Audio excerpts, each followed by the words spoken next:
Olá pessoal, tudo bem? Eu espero que você esteja bem.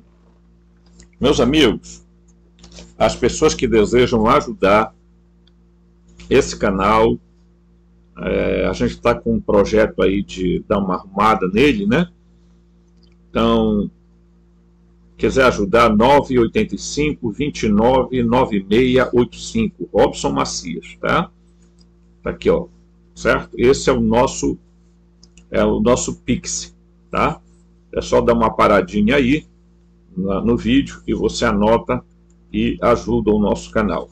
Outra forma de você ajudar esse canal é você fazer o seguinte: compartilhe os vídeos nas suas redes sociais, seja no Instagram, seja no Facebook, lá no seu grupo de WhatsApp, no seu grupo de Telegram, enfim, tá?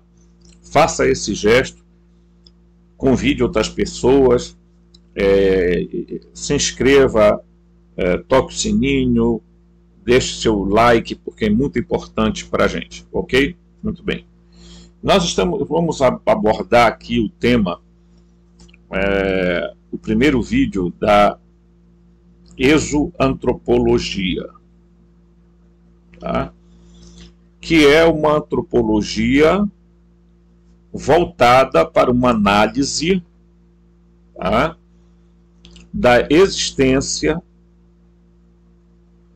da criação dos humanos a partir de seres que você pode chamar de extraterrestre ou alien, mas eu, quando dou essa denominação, não falo de seres vindos de outras galáxias. Ok? Beleza?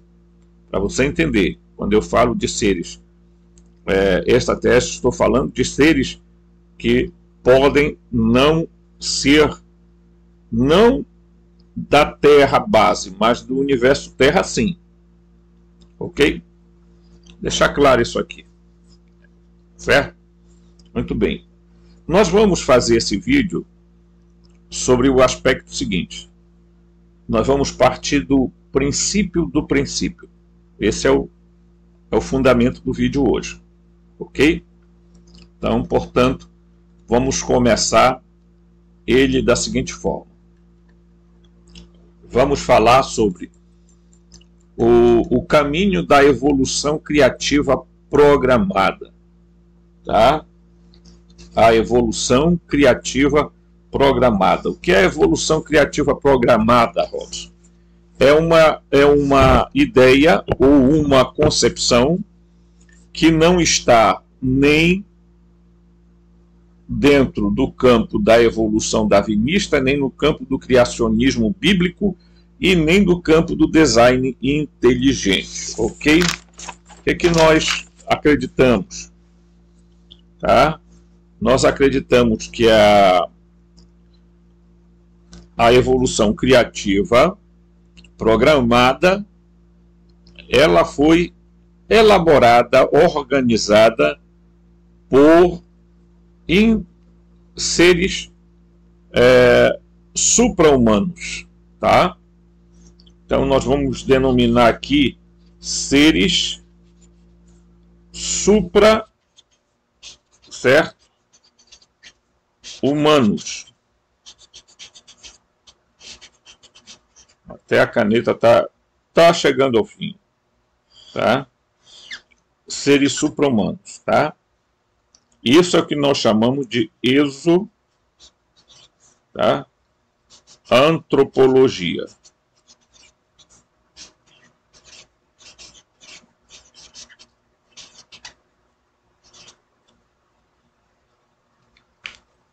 Tá? Exoantropologia. Vocês vão entender isso também olhando os nossos outros vídeos. Então vamos partir de uma análise do princípio do princípio. O que seria o princípio do princípio? Seria o motor imóvel, segundo análises teológicas, né, que as pessoas chamam.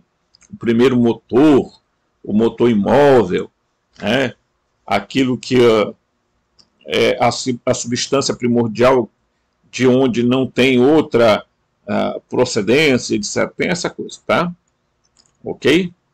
Então, nós vamos começar a analisar, primeiro, dizendo o seguinte para você: o universo Terra, ele tem muitas visões, entre elas, tá? A visão mecanicista, tá? Isso aqui é muito importante você analisar, ok? Vamos lá aqui, dá uma vinda aqui, ó. Aqui, ó, tá? Tem a visão mecanicista do surgimento do universo e do ser humano. Inclusive a biologia mecanicista é assim que funciona, com uma visão de que, olha, o que foi que aconteceu? Aqui, né, tudo foi se dando de modo muito natural e tal, os seres, né, foram evoluindo e tal, aquela coisa toda. Então, por exemplo, para se dar uma base para a evolução, se aumentou o período de tempo, sempre de milhões e bilhões, que é para dar espaço para encaixar a ideia dos cientistas evolucionistas. Por outro lado, os criacionistas caíram naquela esparrela do ex nihilo, né, de que foi criado do nada, os seres chegaram aqui, a Terra tem 7.000 anos, a Terra é muito jovem, então, portanto, aqui chegaram, aí Deus veio aqui, né, e fez o homem e a mulher, e pá, tá? É assim. Respostas muito... Aí depois surgiu um terceiro grupo que disse, não, não vamos nem com eles, nem com esse aqui, vamos criar o design inteligente. Algum ser inteligente realmente criou isso aqui. Mas aí tal... E aí virou essa pataquada que a gente tem de ciência que não passam, volto a dizer, tá? De teorias. Tá? Ao contrário do que muita gente pensa, evolucionismo não é ciência exata. Tá? Muitas teorias de Darwin nunca foi nem sequer provada. Ok? Muito bem, então vamos lá. Vamos partir aqui. O princípio do princípio. Vamos começar do começo, como diz o povo, né? Vamos começar do começo e terminar no fim. Tá? Hoje, aí eu vou começar o texto aqui, né? Digo assim, ó, olha aqui, ó.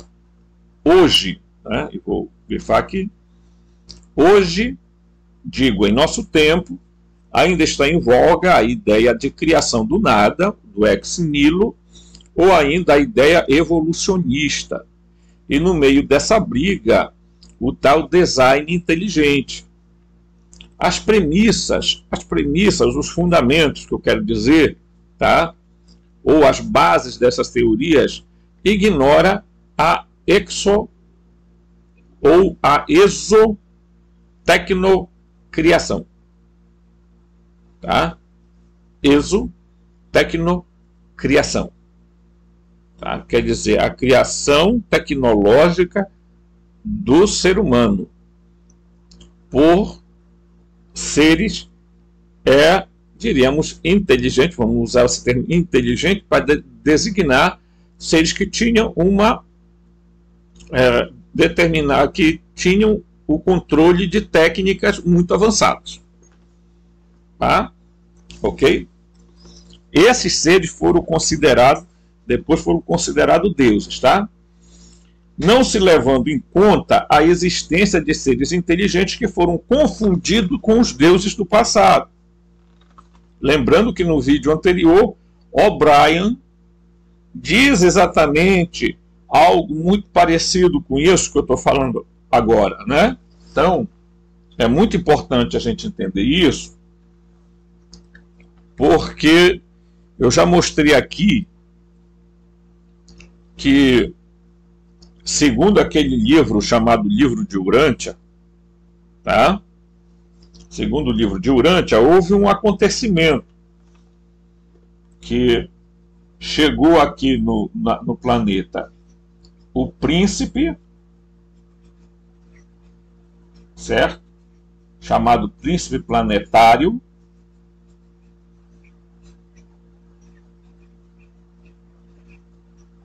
Tá? E ele é chamado de Caligácia. E junto com ele veio um grupo chamado assessores. Tá? Lembrem-se que eu já fiz um vídeo sobre isso. Tá? Eles eram seres supra-humanos.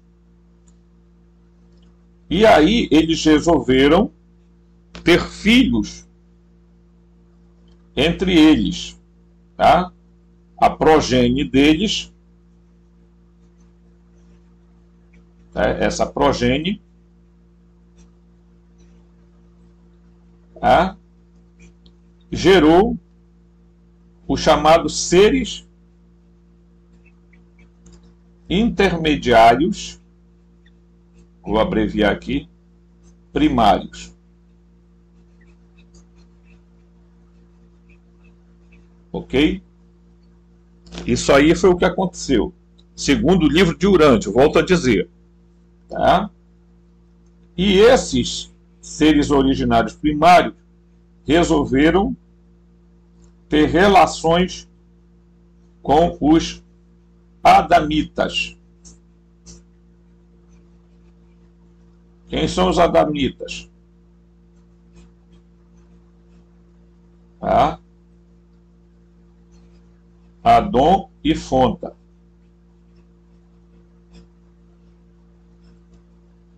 Tá?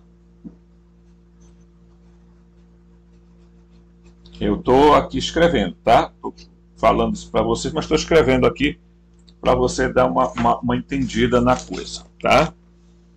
Muito bem, vamos lá. Aqui. Segundo o livro de Urântia, o que aconteceu? Chegou aqui na Terra o príncipe planetário, já existia vida aqui na Terra. Já existia um grupo de adamitas, tá?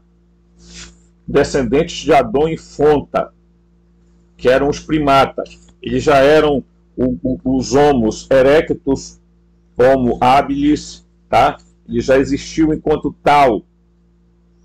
Ok? Quando esse príncipe planetário chegou aqui, ele estabeleceu ele estabeleceu o chamado Jardim do Éden, o Idim dos sumérios e o Éden da Bíblia, ok? Então, quando ele chegou aqui, ele trouxe esses assessores, que eram seres supra-humanos. Eles chegando aqui, eles se materializaram, tiveram relações entre eles e geraram, a progenie deles gerou os seres intermediários primários, que eram seres com determinados poderes, tá? E esses seres tiveram relações com os adamitas, que eram os descendentes de Adão e Fonta, tá? E aí, o que acontece? Quando eles tiveram essa relação, surgiu um grupo deles, tá? Que serão chamados de noditas. Certo? Esses noditas, aparentemente, tá? E é bom a gente ter isso em mente, que esses seres aqui, ó, tá? Deixa eu mostrar aqui. Ok? Esses seres aqui primários, intermediários primários, eles tinham determinados poderes. Eles conseguiam, tá?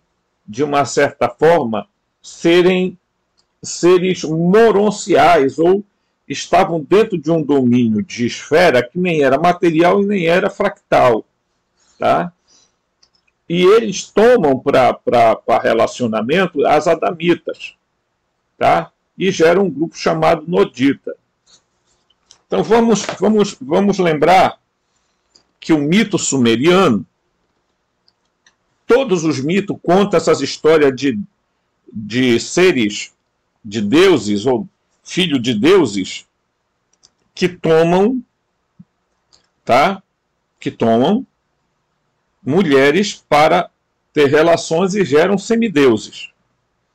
Você vai entender isso com a história de Hércules na Grécia. Você vai entender isso com os Néfilins, tá? Você vai entender isso com os Igigues descendo para ter relações com as Adapitas. Observe bem isso, tá? Todas as mitologias começam a contar essa relação desses seres que eles chamavam de deuses tendo relações com as humanas, mas não eram qualquer humana, não eram qualquer moça, eram moças adaptáveis, moças que tinham, prestem bem atenção nisso aqui, filho, olha aqui, eram escolhidas porque tinham sangue puro,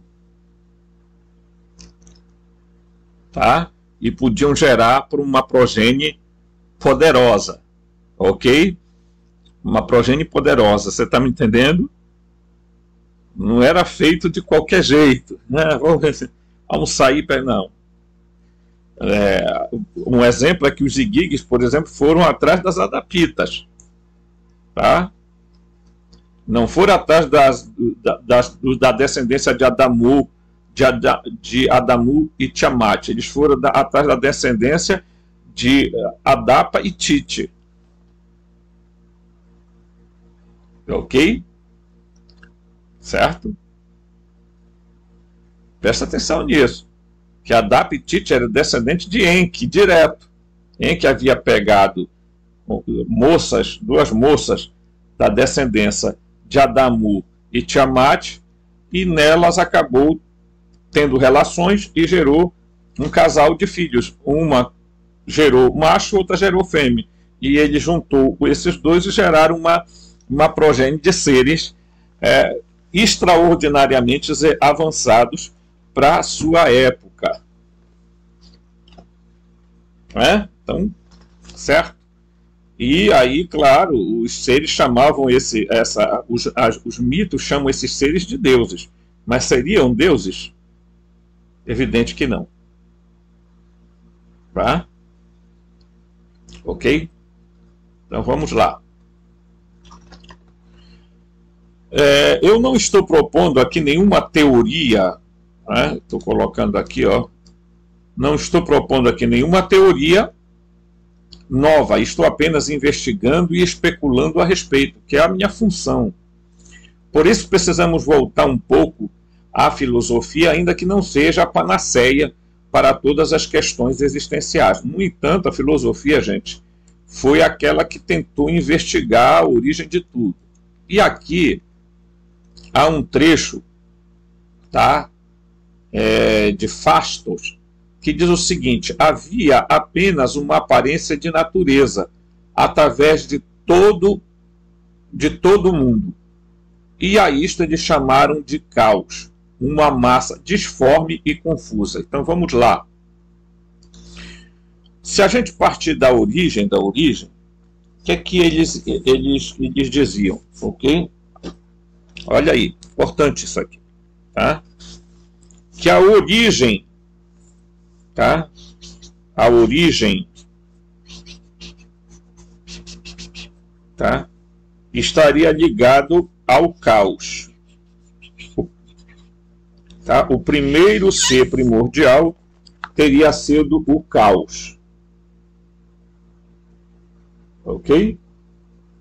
O caos. Presta atenção nisso aí. Tá? Era o caos o princípio de tudo. Era o que se tinha ideia. Tá? Então você vai perceber que também essa é uma linguagem usada pelas escolas de mistério, inclusive maçônicas, quando eles falam Deus tira do caos a ordem. Porque as escolas de mistério elas trabalham sempre com essa perspectiva: gerar caos e depois, a partir de um caos, gerar uma ordem estabelecida. É isso que também tem no jogo político, que muita gente não consegue atenar, vira massa de manobra desse pessoal. E o que é que esse pessoal fazem? Exatamente isso. Tá? Eles criam um caos em um país e depois geram uma ordem. Ok? Preste atenção nisso. Guerra, Ucrânia e Rússia, caos. Por quê? Porque tem o objetivo de gerar uma ordem lá na frente. Tá? O Brasil é outro fenômeno disso. Caos, não preciso lembrar a história, ordem, tá? Por quê? Porque vai se estabelecer novos padrões e novos princípios. E tudo isso é meticulosamente pensado pelas elites. Ok? Muito bem. Dito isso, vamos lá voltar ao nosso texto. Ok? Então, o caos era tido, o caos primitivo era, através do escrito de Fastos, era dito como ele que sendo a origem de tudo. Tá? Então, aqui, ó, observe que existia uma espécie de caos primordial, ou algo informe, uma forma difusa, ou a gente nem pode usar o nome forma, porque não tinha forma, era informe mesmo, sem forma. Tá? Isto estamos falando do universo Terra, nós estamos falando aqui do nosso universo. Ok? A concepção de que o caos veio à ordem, que do caos veio a ordem das coisas, isto é, e a ordem das coisas é chamada de cosmos. Então, o caos é a deidade primordial. Essa era a concepção antiga. E o cosmos também. Porque do caos, o cosmos. Da desordem, a ordem. Ok? Tá? Era a resposta, né, à cosmologia e à cosmogonia que se tinha, então, naquele período. Veja, o primeiro aspecto do universo Terra foi o fractal. E eu já disse para vocês que houve 3 etapas do surgimento do universo Terra. Ele veio do fractal, mononcial e para o material. E lembre-se de que em todas essas etapas tinham seres vivendo. Existiam seres inteligentes em cada etapa desse processo. Tá?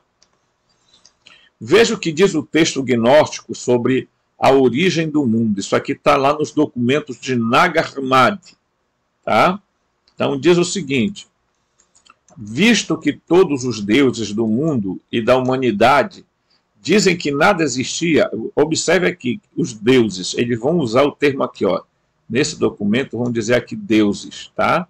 Eu vou botar vermelho aqui só para a gente notar, ó, deuses. Por quê? Porque não se acreditava na existência de um único Deus, tá? Visto que todos os deuses do mundo e da humanidade dizem que nada existe antes do caos, eu, diferentemente deles, demonstrarei que todos estão enganados, porque não conhecem a origem do caos, nem sua raiz. Aqui está a demonstração. Então ele vai mostrar que não, que o caos não foi o primeiro.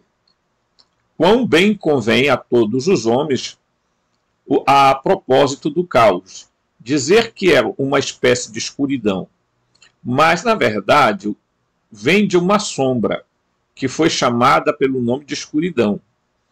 A sombra, e a sombra vem de um produto que existia desde o início. Quer dizer, o caos ele é produto de uma outra coisa. Tá? Além disso, é claro que existia antes do surgimento do caos, o que este é posterior ao primeiro produto. Vamos, portanto, nos nos preocupar com os fatos do assunto. E ainda que o primeiro produto, aqui embaixo, tá? E ainda que o primeiro produto, certo? Ainda que o primeiro produto, de onde se projetou o caos, e assim a verdade será claramente demonstrada. Ele está exatamente tentando mostrar que não é verdadeiro, que o caos é o primordial, é a substância primordial de onde surgiu tudo. Depois que a estrutura natural dos seres imortais, veja, dos seres imortais, tá, se desenvolveu completamente a partir do infinito, tá? E aqui eu quero mostrar o que significa isso, porque existia um termo, tá? E eu escrevi aqui agora há pouco, tá? Que é esse aqui, ó. Tá? Esse termo apeiron, em grego, quer dizer infinito. Apeiron é o mesmo termo que os cabalistas vão usar para o termo, tá? Ain. Tá? O Ain, certo? Seria o zero, a totalidade, o infinito, tá? Que, portanto, não tem limites, tá? O ilimitado, o apeiron, o ain, era o ilimitado, tá? E é isso que o escrito aqui a gente está abordando, ok? Tá? O infinito, certo? Uma semelhança, então, emanou de Pistes, fé. Lembre-se que esse é um texto gnóstico. Chamava-se Sofia, sabedoria. Então, de onde surgiu a Sofia? De Pistes, que é fé. A palavra Pistes em grego é fé. E Sofia em grego é sabedoria. Exerceu a vontade e tornou-se um produto semelhante à luz primordial. Tá? Então, semelhante à luz primordial. E imediatamente sua vontade se manifestou com uma semelhança do céu. Quer dizer, você sabe, é como se tivesse criado uma cópia, tá? Existia o original, tá? E se criou o similar. Tá? É mais ou menos nessa ótica. Tá? Tendo a magnitude inimaginável. Era entre os seres imortais aquelas coisas que vieram a ser depois deles. Tá? Como aí tem as reticências aqui, porque nos documentos faltam os pedaços. Né? Ela, Sofia, funcionava como um véu separando a humanidade das coisas de cima. Quer dizer, existia uma separação entre o que era de fato o original e do que era de fato a cópia. Tá? Então vamos entender um pouco esse texto. Devemos entender que a ideia cosmológica predominante era que, olha só, primeiro, vamos lá, eu vou grifar isso aqui, gente, com muita intensidade para mostrar isso aqui. Ó. Primeiro existia o reino dos deuses, acima. Primeiro que estava em cima era o reino dos deuses. Tá? Depois, a terra, tá? A terra aqui, tá? A terra média, a terra aqui do meio, era o reino dos humanos. Tá? O reino dos humanos. Certo? E terceiro, era o reino daquilo que eles chamavam de subterrâneo, tá? O subterrâneo, ou o reino dos mortos, tá? Porque eles acreditavam que as pessoas morriam e iam para um reino chamado reino subterrâneo. Só que hoje a gente sabe que esse reino subterrâneo, tá? Dentro da cosmologia védica existem várias lugares habitáveis, vários mundos habitáveis dentro da Terra. Tá? Se você olhar a cosmologia védica, que eu já tenho vídeo aqui, ela não fala de uma Terra globular. Tá? Procure aí que tem vídeo sobre isso, ok? Então, para cima estava o divino, tudo era os deuses que dominavam. Então, acima da Terra, da atmosfera, estava o divino. Tá? Estava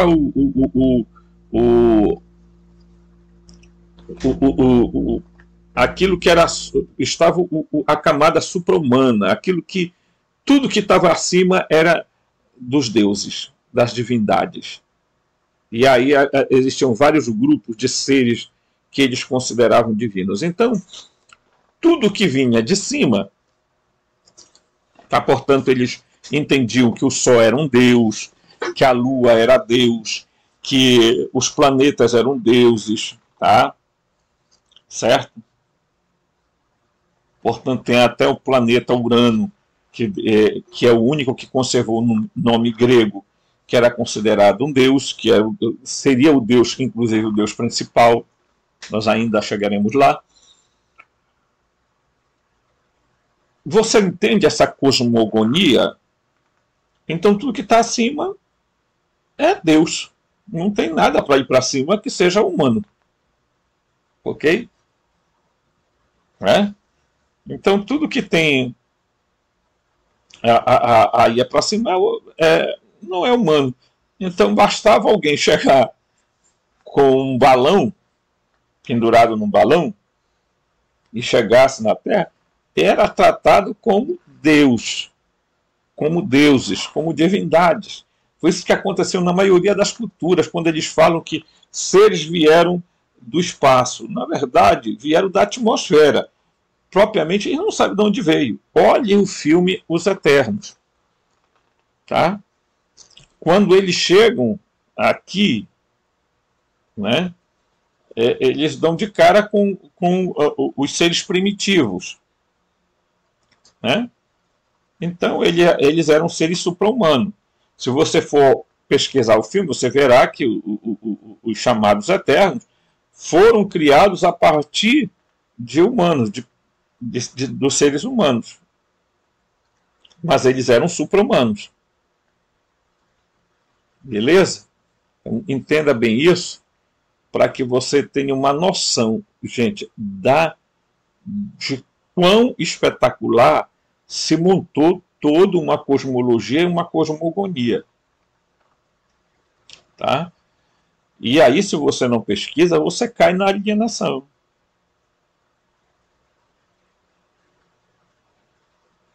Porque são coisas bem interessantes, né? Inclusive, quando os reveladores falam comigo, eles dizem que existia uma massa, uma ilha central, porque os continentes não eram divididos. Existia uma ilha central de onde tudo, tá, começou a ser gerado. Tá? Existia uma ilha central onde tudo começou a ser gerado. Uma ilha central no universo Terra. Tá? E aí, essa ilha central, tá? Esse pedaço aí, daquilo que era chamado de Gaia, passou a ser chamado de Terra. Tá? E ali começou a existência dos primeiros seres. Veja bem, dos primeiros seres, não estou dizendo que são os seres humanos ainda, em aspecto tal como conhecemos. Tá? Porque quando o universo surgiu, o universo Terra em aspecto fractal, começou a existir seres em aspecto fractal. Quando começou a surgir, tá, o universo em forma moroncial, os seres passaram a ter corpos moronciais. E quando passou para a materialidade, os corpos passaram para a materialidade.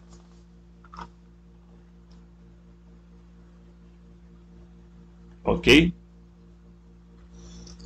E talvez a contramão da história, né, seria dizer o seguinte, que nós evoluímos de um primata. Mas eu quero dizer para vocês que as revelações que virão no futuro vão mostrar que há um erro aí. Houve um erro aí. Tá? Houve um erro aí. Um erro proposital, porque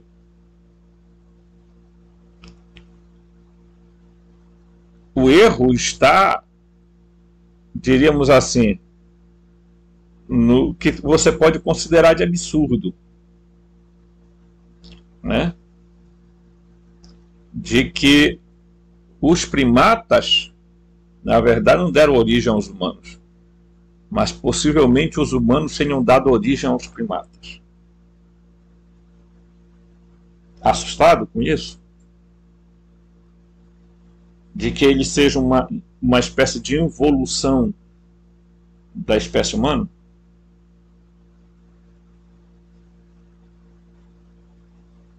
Por quê?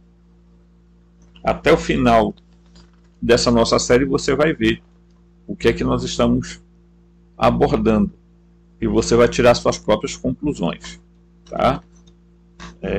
Vamos lá, vamos continuar aqui. Então, se existiam os três reinos, reino dos deuses, o reino dos humanos e o reino de baixo, que era o subterrâneo, tá? O reino inferior ou o reino interior da Terra. É por isso que vai surgir a palavra inferno, tá? De inferos, aquilo que está no interior da Terra, tá? Para cima tudo era divino, tudo era dos deuses que dominavam. Desculpe,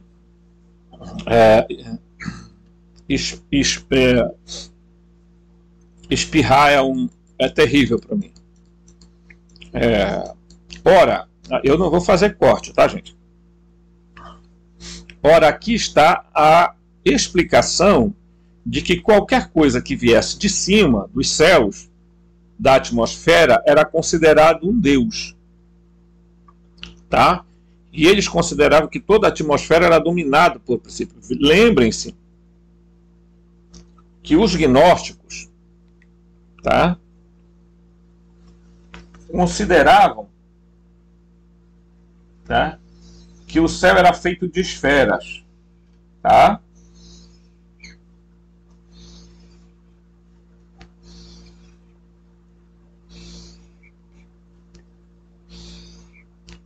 Então vamos lá. Os gnósticos, por exemplo, tá, acreditavam que o céu era feito de camadas, que mais ou menos até o sétimo céu, quem dominava eram os arcontes, porque aqui no sétimo céu estava o demiurgo comandando todos os outros céus. Ok? Lembrem-se que os judeus acreditavam que tinha 3 céus, outros acreditavam que eram 7, e Enoque vai até o 10º céu.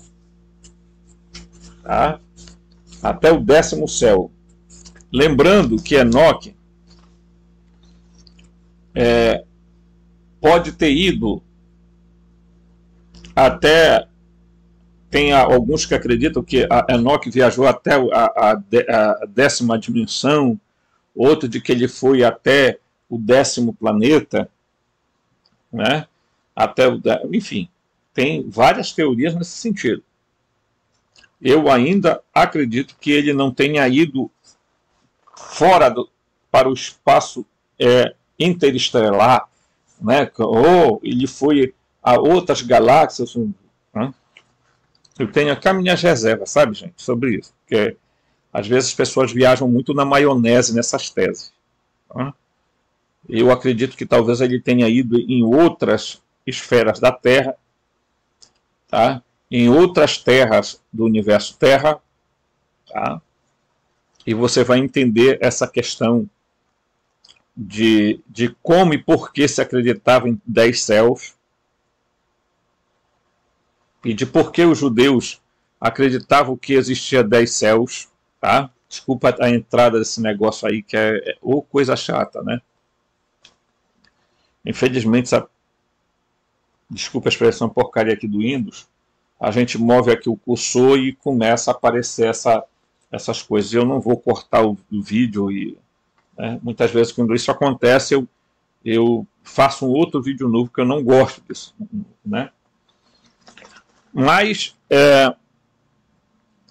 dado essa concepção cosmogônica de que os céus eram dominados pelos deuses, né? De que a lua era um deus, de que o sol era um deus, de que tudo que estava acima no aspecto atmosférico era Deus. Lembrem-se que a cosmologia aristotélica e ptolomaica, por exemplo, acreditava que a Terra ela era rodeada por esferas translúcidas, tá? Esferas cristalinas, aonde estavam os planetas, tá? Talvez até tenha aqui alguma coisa semelhante a isso para mostrar para vocês. Vamos ver aqui se eu consigo encontrar, mas com certeza tem, tá? Vocês verão que mais ou menos qual era a ideia? Era essa aqui, ó, tá? A cosmologia, tá? Aristotélica era essa aqui, ó, tá? Aqui, ó. A Terra estava aqui e havia várias esferas, tá? Aonde estava um planeta, até chegar aquilo que aonde estavam os eões, que eram os eternos, os seres espirituais de primeira grandeza, onde estava o pleroma, que envolvia toda essa camada de realidades. Então, existem muitas camadas de realidades. Então, nesse tipo de planejamento aqui, tá? A Terra, depois tinha o ar, tá? E aí começava, tá? As esferas dos planetas, bem aqui, ó. Não sei se você vai conseguir ver aí, ó, tá? As esferas dos planetas. Essa era a visão chamada visão aristotélica e ptolomaica, tá? Eram bem diferentes, tá? E eu vou mostrar muita coisa interessante para vocês, para que vocês entendam como é que se foi chegando a determinadas visões, tá? Ok? Deixa eu ver se eu encontro mais alguma aqui parecida com essa, tá? Que seria, tá? Então, vocês verão que parte da nossa cosmologia, do mito cosmológico, então, vamos dizer que hoje essa é essa ideia que se tem, ó, tá? O Sol é o rei, tá aqui, né? Tá aqui, ó. O Sol é o rei e daqui vai os planetas todos, ok? Só que essa visão aí é diferente desta visão aqui, tá? Enquanto lá o Sol é o centro de toda, aqui a Terra que é o centro de tudo, tá? A Terra é imóvel, enquanto que as esferas se movem. Elas estão interconectadas umas às outras. Então, você entende que se eles estão dizendo que tudo que tem acima, tá? Os céus aqui, tanto que a palavra não é céu, é céus, tudo que tinha para cá eram os deuses que dominavam. Então, portanto, eles no primórdio, eles prestavam culto ao sol, à lua, e a tudo que eles viessem daí, eles consideravam que era o lugar dos deuses. Correto? Muito bem. Vamos lá. Espero que você possa comentar aí embaixo quando, se você está entendendo essa nosso estudo, ok? Tá? Então, qual o grande, aqui ó, eu vou grifar aqui para a gente ver aqui, ó, qual o grande problema dos cristãos? É não fazer uma leitura da Bíblia crítico, histórica, literal e acadêmica. Tá? A ideia foi achar que a Bíblia era uma resposta científica para a origem do mundo. Aqui está o grande problema. E não é. E não é. Porque a Bíblia em si, ela é um plágio, tá? Dos escritos sumérios. Eu vejo aí o ridículo de ter um pastor muito inteligente, respeitável, né? Mas ele querer defender de que o que a Bíblia escreveu não é plágio, mas pelo contrário, os outros textos mais antigos confirmam o que a Bíblia está falando. Olha o ridículo. Quer dizer, o que está mais antigo do que a Bíblia está só reafirmando e confirmando o que está escrito na Bíblia. É de uma disfarçatez e de uma manipulação religiosa, e ele sabe que eles estão manipulando a população com essas crenças. Eles sabem disso. O problema é que eles não podem ficar desempregados. Para onde irão esses pastores que enriquecem e ganham dinheiro? Para onde irão os padres que dizem que fazem voto de pobreza aí? Esse pessoal tem medo do desemprego. Eles não sabem fazer outra coisa a não ser traçar métodos de engano e manipulação da população. Ok? Então, muito bem. Então, como eles não fazem uma leitura crítico-histórica e literal, acadêmica da Bíblia, eles fazem a sua leitura espiritualizante da Bíblia, vendo um Deus que não é Deus, tá? A ideia foi achar que a Bíblia era uma resposta ali científica da origem de tudo. É o que os criacionistas mais fazem. É defender uma visão cosmológica, tá? De que a Bíblia acreditava que o mundo era assim, portanto o planeta ele tem uma base, está sustentado, parece uma base de bolo, né? E coberta com um domo, e que tudo está aqui dentro. Há uma coisa nisso aí, na Terra plana, que a concepção em si pode até não estar errada, mas está errado em quando eles defendem essa ideia, não veem que eles estão defendendo a ideia de que a Terra é uma prisão, é uma estufa onde foram colocados seres criados por experimentos tecnológicos e não por um Deus onisciente, onipresente, onipotente, que queria fazer algo assim. É de uma imbecilidade. Eu até uso esse termo assim, né, e imbecilidade também. Tá? Uma leitura teológica, espiritualista, esotérica, simbólica ou mistagógica pode vir, olha só, uma leitura da Bíblia que eu estou falando, tá? Pode vir a forçar uma interpretação para se manter determinadas doutrinas e dogmas, porque é o que acontece, tá? Existem diversas cosmologias de acordo com cada cultura, tá? Elas até se parecem, mas elas divergem em muitos aspectos.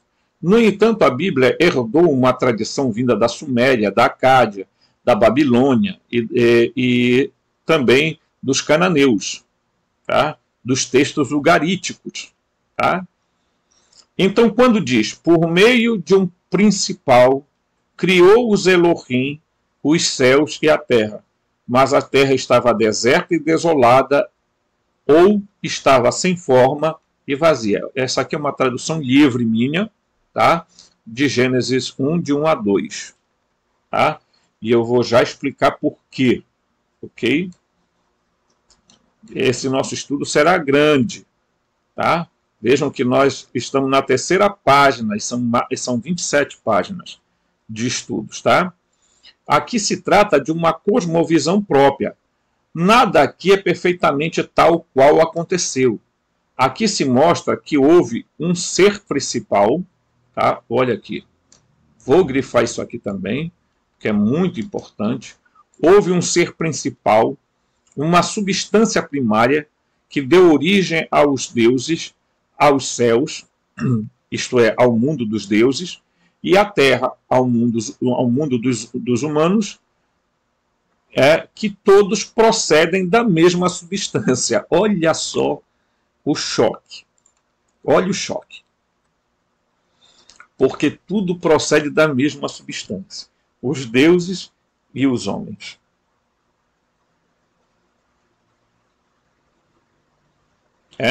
Os deuses não foram criados de uma substância especial e os humanos de outra. Então a gente precisa ter muita compreensão das coisas para que a gente fuja, digo mais uma vez, de certas ideias que existem por aí. Tá? Então nós poderíamos dividir toda essa ramificação da criação, tá? Ainda que eu não concorde com ela, mas a gente pode dividi-la em 3 partes. Tá? Então nós poderíamos chamar assim, ó, o mundo seria dividido em 3 camadas. O mundo, tá? Sobrenatural, certo? O mundo preternatural, eu vou botar aqui, abreviando, e o mundo natural. Ok? Essa é a ideia. Está acabando minha canetinha preta. Acabando. Aqui, ó. Então o mundo poderia ser o mundo dos deuses, o mundo sobrenatural, o mundo preternatural, que seria o mundo intermediário, e o mundo natural, que seria o nosso mundo. Tá? Ok? E que, portanto, abaixo do mundo natural seria o mundo infranatural, que eu nem escrevi aqui. Mas vamos dividir o mundo em 4 partes, né? O mundo sobrenatural, preternatural, natural e infranatural. Isso seria uma visão mais simplista, do ponto de vista da gente analisar. Por quê? Porque o mundo sobrenatural seria dos deuses, o mundo preternatural seria dos semideuses e o mundo natural seriam dos humanos. Lembrando que os humanos teriam sido preternaturais e depois passaram a ser naturais, segundo a visão teológica de que após o erro, tá, após ali o pecado de Adão e Eva, eles caíram da posição de preternaturais para naturais, né? Ok? Mas essa não é a visão que a gente discute aqui, que é a exotecnocriação. Tá? Não é a nossa visão. Nós citamos por motivos pedagógicos e didáticos. Ok? Beleza? Muito bem. Dito isso, estamos chegando quase perto do encerramento do nosso vídeo, mas vamos lá. Né? A Bíblia Palavra Viva, tá? Essa Bíblia aqui, gente, foi lançada recentemente pela editora São Paulo. Quem puder pode comprar essa Bíblia, tá? Certo? A Bíblia Palavra Viva, em seus comentários ao texto do Gênesis 1 e João 1, diz o seguinte, vejamos o que aqui diz os comentários lá do rodapé, tá? Rodapé. Diz assim, ó, no princípio, entendido como início, mas também como sabedoria. Página 32 da Bíblia. Tá?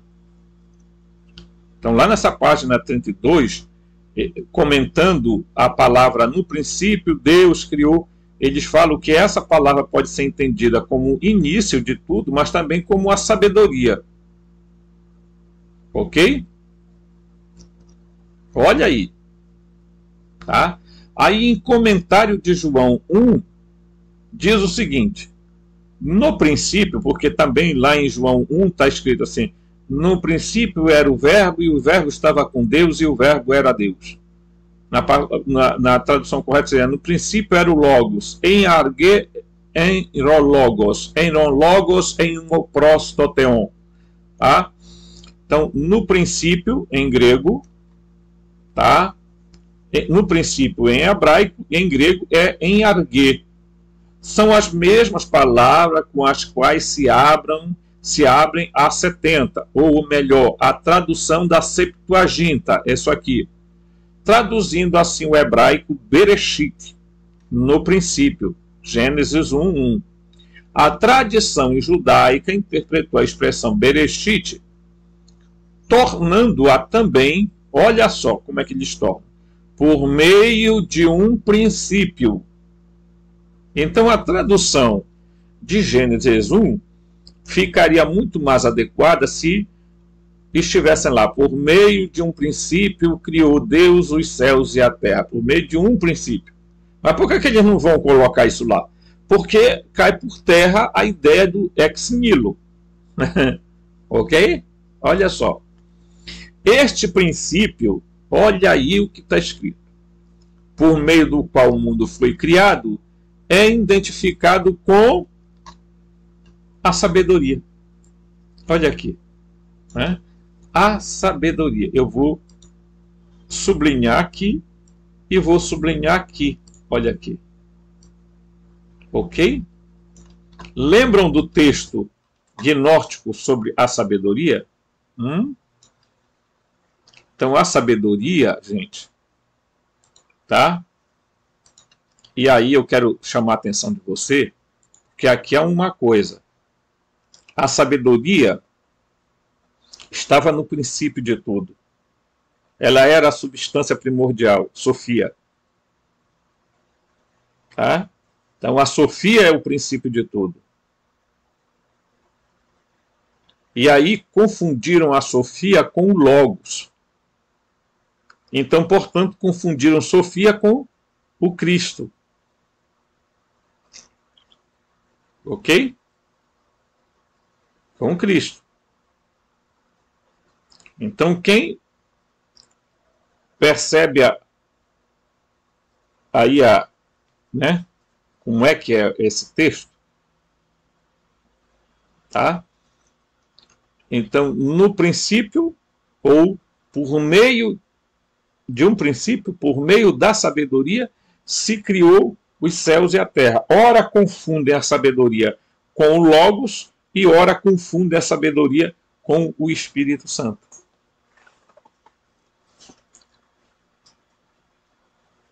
Tá? E quem é essa sabedoria de que está se falando? Essa sabedoria, gente, não é a sabedoria arcamote. Está se falando da sabedoria ligada ao ser supremo chamado Barbelu, que é a divindade mãe. Então, por meio da mãe, que era a Barbelu, a Sofia superior, é que foi criado as coisas. Se essa era uma ideia. E a outra ideia é de que a origem da matéria está associada à Sofia Arcamote. aquela que vai dar origem ao demiurgo. Tá? Presta atenção nisso. Isso é tão profundo, confuso às vezes, mas é aonde a gente quer entender as coisas. Ora, essa expressão seria tão entendida da seguinte forma: por meio da sabedoria, olha aqui, tá? Eu vou grifar isso aqui, ó. Vamos lá. Olha aqui, ó. Olha aqui, tá? Por meio da sabedoria, ok? Por meio da sabedoria, criou Elohim os céus e a terra. Então a gente poderia dizer assim: por meio da sabedoria, criou os Elohim, os céus e a terra. Então, três coisas foram criadas: os Elohim, as divindades, ou os poderosos, ou os iluminados, tá? Os céus e a terra. Ok? Em hebraico, a sabedoria é Chokmah. A palavra sabedoria é Chokmah. E em grego é Sofia. Tá? Então, quando os gnósticos chamavam a Sofia de sabedoria Arcamote, Sofia Arcamote, queria dizer a Sofia mais baixa, a sabedoria mais baixa, porque existia a sabedoria superior, que era a Barbelu, a mãe divina, ok? Certo? Ora, essa expressão seria então entendida da seguinte forma: por meio da sabedoria, criou Elohim os céus e a terra, tá? Então, por mais difícil que pareça, é bom a gente entender isso. A teologia cristã associou Sofia ao Logos e ainda continua associando, e ainda pior, eu já li livros de um eu não vou citar um nome aqui para evitar né? Mas ele continua insistindo com a ideia de que o Cristo é a Sofia. Tá? Ele continua confundindo o Cristo com Chokmah. Não é. Tá? No próximo vídeo eu vou falar sobre como é que pegaram essa visão da árvore da vida, da Sefirote, para tentar explicar e para tentar dar substância e reafirmar a ideia de que o Javé, o Jeová, Alá, Brahma, essa coisa toda, o Enlil, ele é a divindade criadora. Tá? A teologia cristã associou Sofia ao Logos, dando assim primazia de que toda a criação está associada ao Logos Cristo, porque é o que o Evangelho de João vai fazer. Tá? É exatamente isso que João vai entender em sua filosofia helenística, porque o Evangelho de João é tipicamente o Evangelho fora da curva. Tá? No entanto, a palavra argê em grego provém da mesma expressão arconte, que quer dizer o primeiro, o principal, o regente, o primeiro de sua classe, o primogênito. Tá? Então a palavra argê quer dizer isso. Ok? Então, chegando aqui ao final dessa nossa aula, vamos lá. Deduzimos então o seguinte: Sofia deu origem, tá? Sofia deu origem a quem? Ela deu origem aos, certo? Sofia deu origem aos Elohim, aos céus e à terra. Ela é a grande mãe. Tá? Ok? Ela foi a substância pelo qual tudo veio a existir. A partir de quem? A partir do que ela gerou, que é o demiurgo, o Yaldabaoth. Ok? Exometafisicamente, aqui embaixo, aqui agora, parece que os seres que chamamos extraterrestres vieram de uma origem anterior aos humanos. Toda a existência material adveio da progênie de Sofia Arcamote, que é a sabedoria inferior, a sabedoria mais baixa, a sabedoria caída.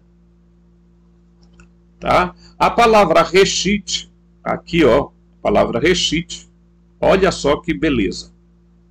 Vocês estão num canal que procura estudar.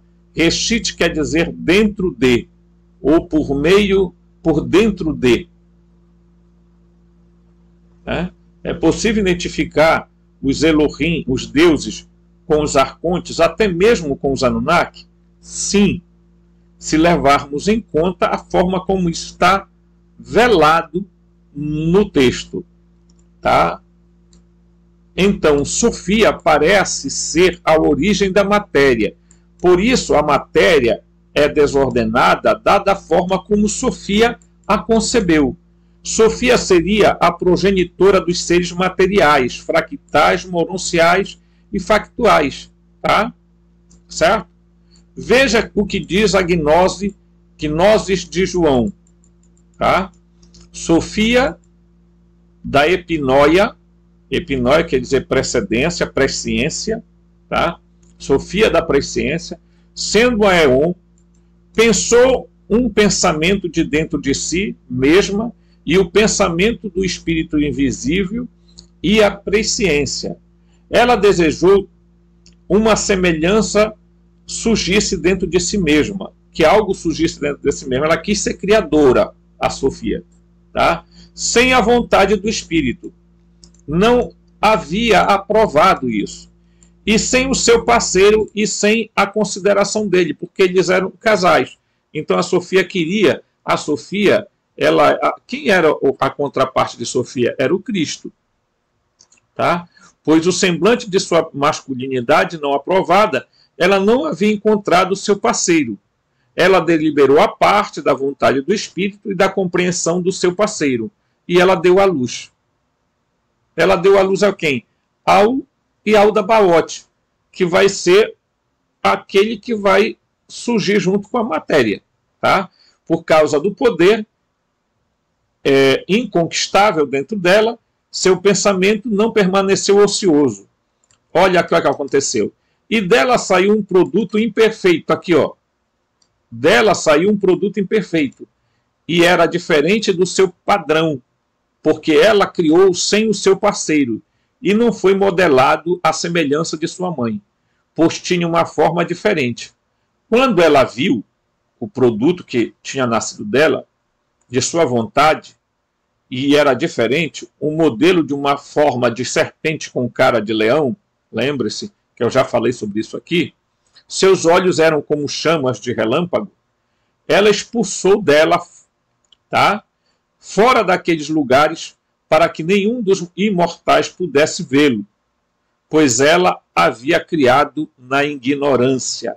Tá? Isso tudo está no escrito Gnosis de João, que também é de Nag Hammadi. E ela envolveu em uma nuvem luminosa, e ela colocou um trono no meio da nuvem para que ninguém pudesse vê-lo, exceto o Espírito Santo, que é chamado a mãe dos viventes. Ela o chamou de Yaldabaoth. Este é o governante-chefe, aquele que recebeu um grande poder de sua mãe. Então, portanto, se você quer conceber a ideia de onde surgiu tudo, a ideia que nesse primeiro vídeo nós abordamos, que, quer dizer, a Sofia, ela saiu lá da fonte, tá? Mas nós vamos chegar lá ainda, se preocupe. Tá? Então, o princípio do que nós concebemos como matéria, tá? Pelo menos como uma energia matéria densa, é a Sofia Arcamote, e não a Sofia superior. É ela que vai dar origem a esse ser que tinha cara de leão e corpo de serpente, tá? E vai colocar ele dentro de uma nuvem luminosa, num trono. Vocês lembram aqui? Tá? Ela vai sentar ele num trono. E os escritos gnósticos de Nag Hammadi vai dizer que ele está no 7º céu. governando, enquanto abaixo deles estão os arcontes. Ok? Preciso a gente ter essa visão para que a gente entenda. Quando a gente vê o mito gnóstico, a gente tenta logo espiritualizar a coisa. Não. Tudo que nós estamos falando aqui diz respeito a seres inteligentes, a seres que nós não podemos chamá-los de extrafísicos, tá? E é eles que mais tarde vão ser chamados de deuses, tá? Vão ser chamados de divindades. Por quê? Porque eles eram seres supra-humanos. Mas eles não eram deuses. Tanto que eu já mostrei em vídeos aí de que eles eram capazes de morrer. Ok? Então, a gente vai encerrar esse vídeo aqui, porque a gente depois vai postar outro vídeo. Peço a vocês que se inscrevam no canal, toque o sininho da notificação, nos ajude a divulgar esse canal. Se você gostou do vídeo hoje, deixe seu like e pode fazer um comentário aí embaixo que a gente, sempre que possível, responde. Ok? Um forte abraço e até